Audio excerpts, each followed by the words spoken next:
Hello everyone, welcome back to another video. Now you might be wondering, where the hell are you? Well, I'm out of bounds in the industrial site, because in this video, I decided to explore all 10 of Gooey's levels from out of bounds. Exploring the out of bounds area of levels is actually really easy. All you have to do is...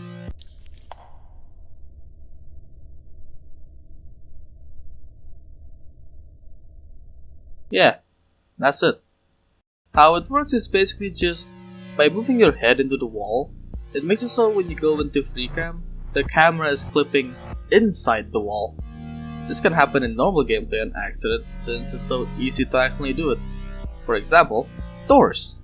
While trying to open a door and peek through it, you can accidentally clip the camera into the door, which I've had happen a few times. Now when the camera is stuck inside a wall, the game tries to get it unstuck by pushing you the opposite way you're moving. Yeah, you basically have full control over where the camera goes, hence why it's so easy to get the camera out of bounds. Now let's actually get into the exploration. After exploring all 10 levels, I can say that while there are boring levels, there are also a bunch of unique stuff I found that you normally wouldn't see in normal gameplay. Like levels that had unique skyboxes, levels that had stuff outside the normal bounds, and even actually got to go out of bounds physically instead of just the camera. Also, I have to note that boring levels don't mean that they're boring map-wise or exploration-wise or like gameplay-wise, you know.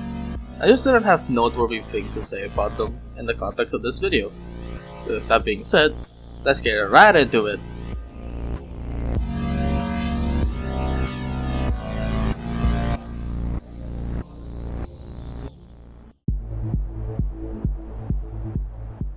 First off, we have the tutorial.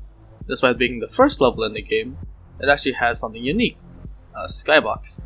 I have no idea why there even exists a skybox here, less so why it's this specific image.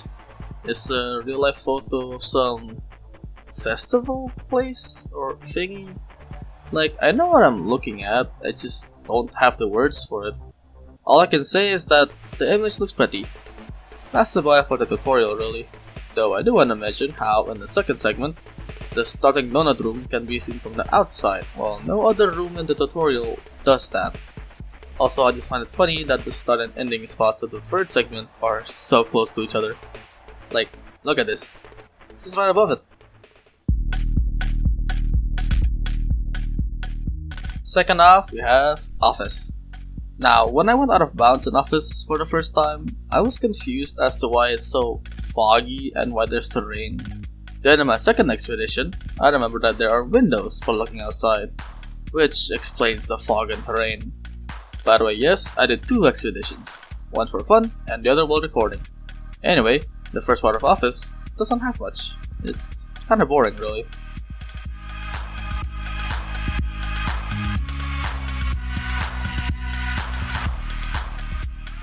The second part of Office is what I didn't look at in the first expedition, and I wanted to look at how the glass bridge looked from the outside. I think it's cooler from the outside. It's neat how the supports actually go into the terrain part. Also, it's funny how the glass remains visible while the map gets shrouded in fog when you're too far out. Something else I noticed about the second part is that in the alleyway, there are actually pipes in the upper part, or whatever those things are. They're within the bounds, but I only noticed now since, you know what they say, gamers never look up. Also, can I just say that it's funny how this enormous storage rack thing just sticks out of the wall? It doesn't even matter, I just find it funny.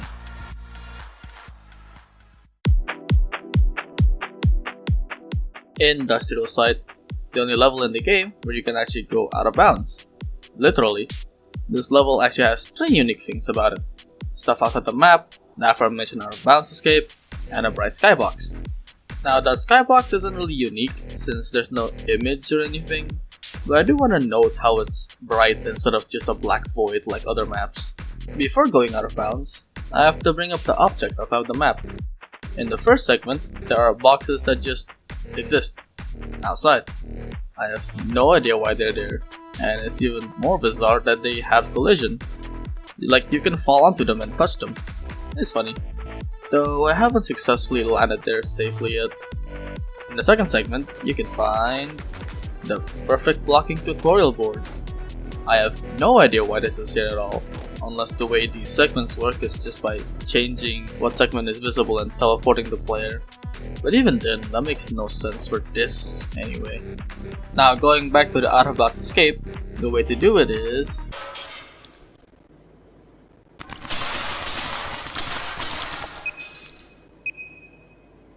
by going up through the starting room chute. That's literally it. In fact, that makes this level the only one where you can go out of bounds with both free cam and player Gooey without glitches. I have no idea why there's no invisible wall over the ceiling to stop you. There's also a second way by going through this hole in the ceiling, but I think it's riskier since if you mess up, you could accidentally go into the lower room. Interestingly, if you manage to go out of bounds and fall off the map, the game puts you back to the starting room like as if you just respawn, which I was clearly confused by as seen here. I tried looking for a way to get out in the second segment too, but unfortunately, even though the camera can pass through the ceiling grates of the big pit room, you can't actually get through it. Trust me, I tried. Oh yeah, one last thing. While I was recording going through the chute with free cam, I somehow did this? I don't even know how to explain this. I somehow got into the inner wall and then clipped outside of it. This map is truly unique.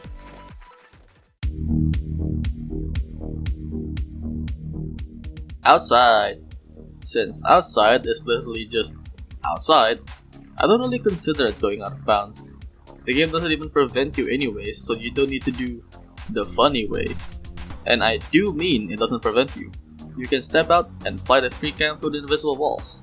By the way, yes, calling them invisible is a bit misleading since the game shows X's when you get close to one. But they're invisible during normal gameplay, so I'll still use that term anyway. There's not much to look at beyond the playing field, it's just a bunch of office buildings. That's why I consider this one of the boring maps, but that's just my opinion.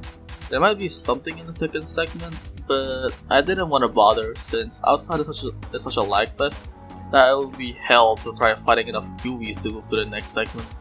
I do want to mention how funny this long hallway is though. I love how it's shown that to get from the first segment to the second, you just go through this long ass building. If you did find something unique and outside, then let me know in the comments. I love finding out more things about this game, so it would be nice if you also found something else here.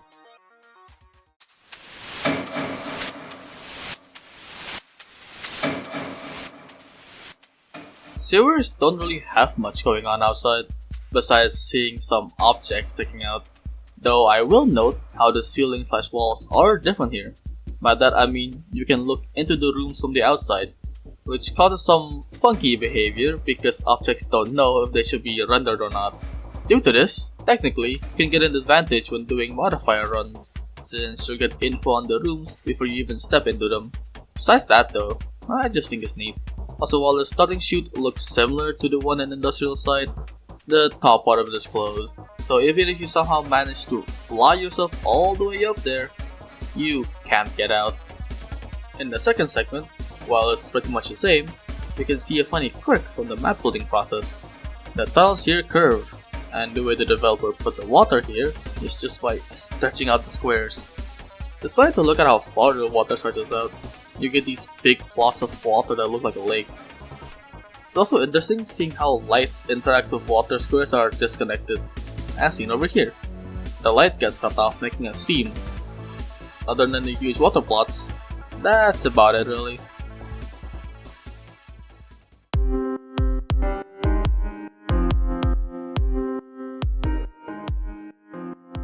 Lab's one of the more boring levels really.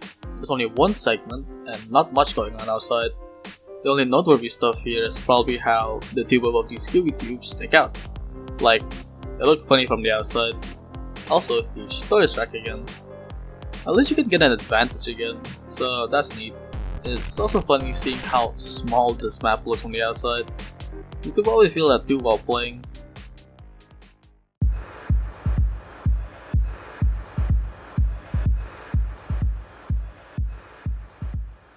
Subway has the same story as the previous levels, as in you can see it from the outside, but not much to look at outside. There's not really an advantage to get by looking in from the outside here anyway, since the level is just one big loop that you can free cam through. Even then, you don't really need to do that anyway, as the best stat for this level is just always running and letting the train kill the gooeys. I do think it's cool though to see just how big this map is, and seeing the train go round and round. Like, look at that little thing go. Funnily enough, the train doesn't actually start going until you reach like the waiting area, so it's just stuck until you reach this zone. I do want to note something about the ending room though.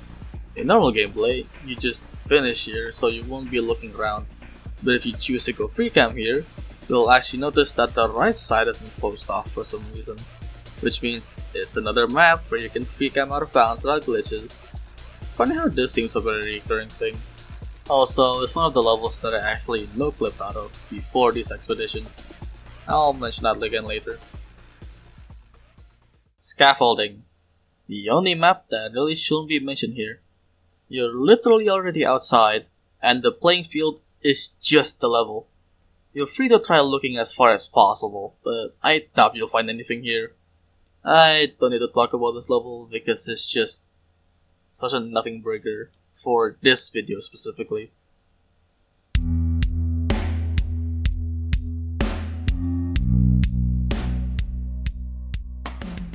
Crystal caves, similar to sewers in Subway, almost literally, since in both levels you're fighting through tunnels, but here is pure tunnels and no square room. And just like Subway, being able to look in from the outside doesn't even matter here really, since the level allows you to just free cam the tunnels. Just like Subway, the huge storage rack makes a comeback here, and it's even funnier when looking from the outside. Like, just look at how far it sticks out. Its silhouette is so recognizable too due to its shape. It does feel cool to see the size of the map too, similar to Subway again. Other than that, there's not really much else to say for the first segment, besides other stuff poking out, like this cargo container or the wall that separates the two sections here. The second segment certainly looks busy from the outside, but that's only because of these spikes that keep attracting over and over. Quite a huge map really. It's cool to get a bird's eye view of it. I don't really have much else to say here since there's not much to look at outside.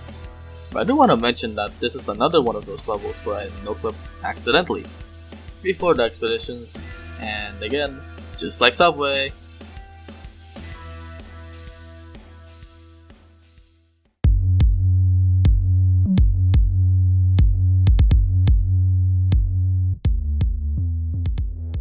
Luckily for this video, we're not ending off with a low note.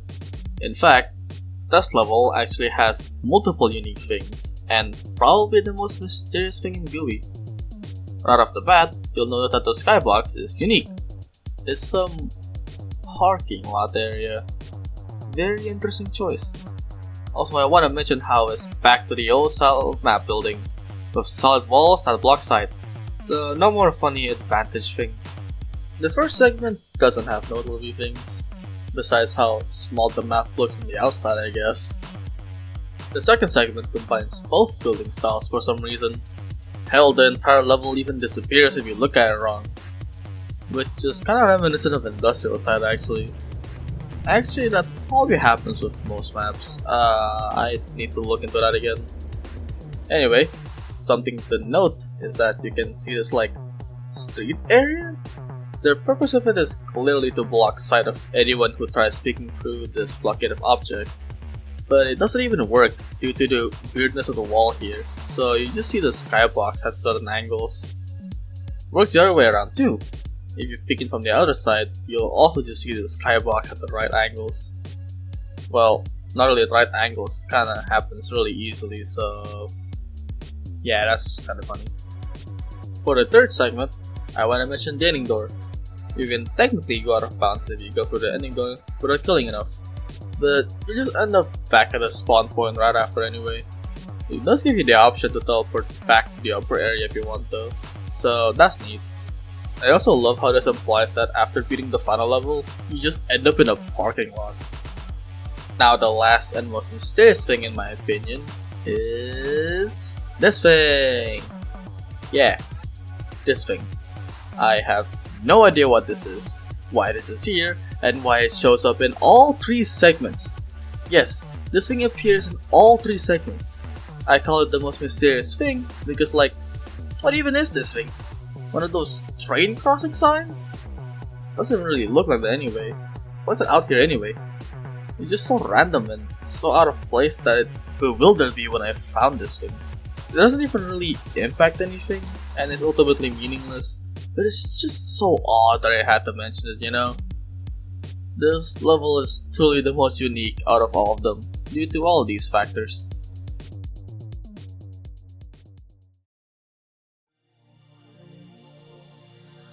And that concludes my expedition. It was pretty fun going through the levels and finding stuff outside of them. Even just exploring from the outside was fun.